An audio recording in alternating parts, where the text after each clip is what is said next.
The New York Post reporting on a probe into the New York Police Department, which apparently gave rapper Sean P Diddy Combs an escort between Midtown Manhattan and a New Jersey club. That never happens to me. Turns out it all happened when a dry cleaner called in some favors. This after the New York Rangers had to reimburse the Washington, D.C. Police Department $840 for an escort they recently received. Time to let the Willis watchdogs out. Ben Ferguson is a radio talk show host in Memphis. Joey Jackson is an attorney, and Aaron Task is a finance correspondent for Yahoo and co-host of Breakout. That's a new thing for you. Well, we have Breakout, and we have the Daily Ticker. We just have programming coming in every direction. There's something for everybody. Thank you very much. All right. Well, Ben, to you first. I love this story. Do you get? I want to come. I think Fox. I'm getting yelled at in my ear. People are screaming. Go ahead, Ben. Oh, me? No.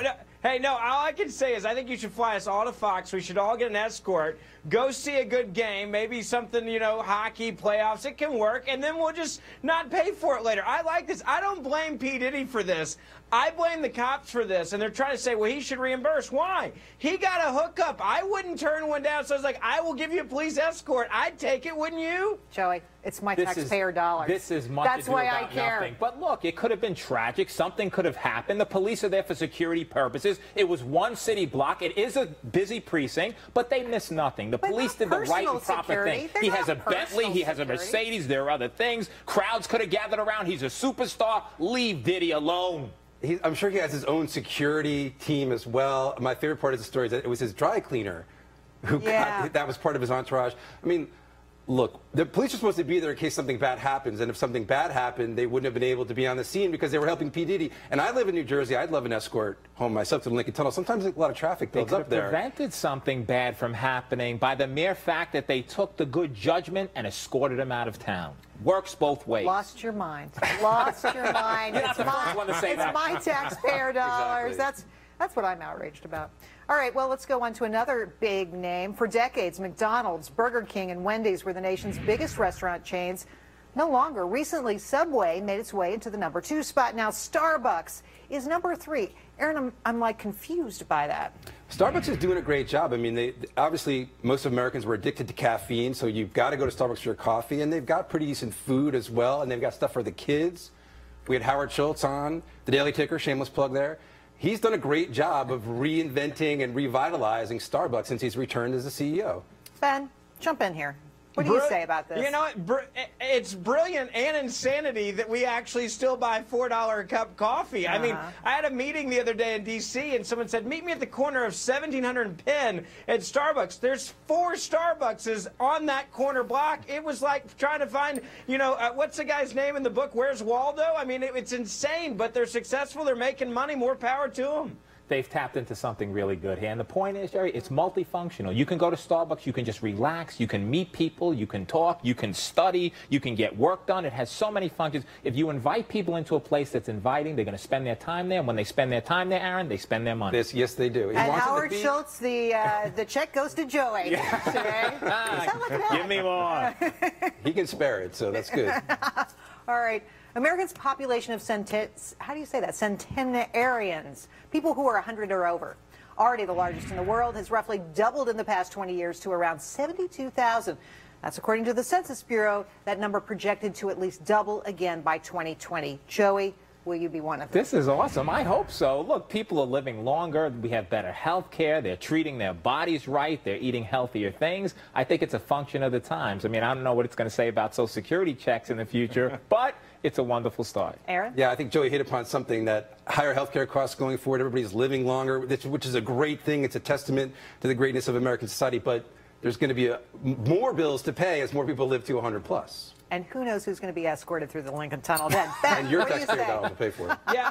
You know, hey, this for me scares me. I don't want to live in a quasi-vegetative state when I'm like 99 or 100. I mean, this is proof that we can literally keep people alive even when they shouldn't be. All I can say is living will, and there's too many people, I think, that wish now that they would have said, hey, pull the plug when I was in decent health and don't keep me alive just to keep me alive because of science and medicine. But the story is that these people are living healthier, and they still a lot of them have other I mean, we're fat in this country. Vegetative state. These are Ben, people we're an still obese living active nation. lives.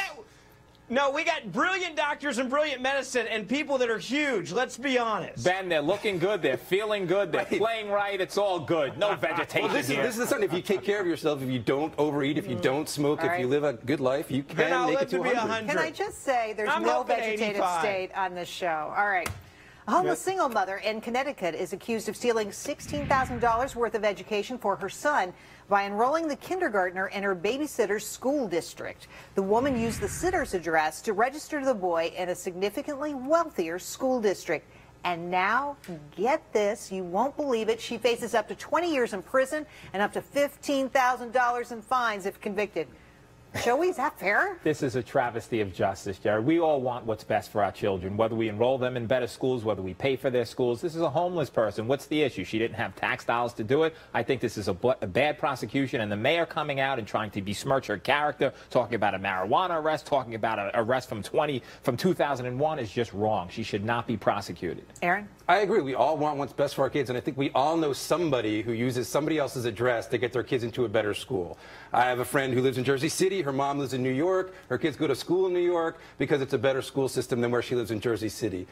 I'm not trying to. I don't think she should be turned watching. Hopefully nobody's listening. I won't give any names or addresses, but I got to sympathize with this mom. Ben. Two separate issues. Do we need better schools for all Americans? Yes.